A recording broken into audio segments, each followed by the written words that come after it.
The H-1B is one of the most common visas available for temporary employment in the United States.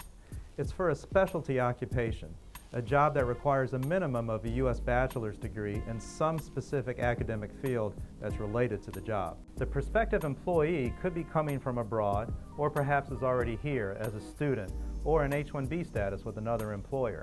There are 65,000 new H-1Bs available each fiscal year, which runs from October 1 through September 30 of the following year. But 5,400 of those visas are reserved for nationals of Singapore and Chile.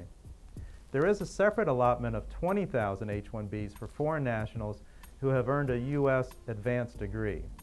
H-1B transfers, though, are not subject to this cap. They've already been counted. New H-1B petitions can be filed as early as April 1 for an October 1 start date. And in the past couple of years, those visas have run out in December or January. Step 1 is the filing of a labor condition application with the U.S. Department of Labor. There, the employer must prove that the foreign national employee's wages will meet or exceed the prevailing or actual wage for that job. And the employer gets that prevailing wage figure from the Department of Labor or through a private survey. Approval typically takes about 7 to 10 days. Step 2 is the filing of the H-1B petition itself with the U.S. Citizenship and Immigration Services. It includes the supporting documentation, such as the approved LCA, a letter from the employer, as well as the foreign national's education, experience, and immigration-related documents.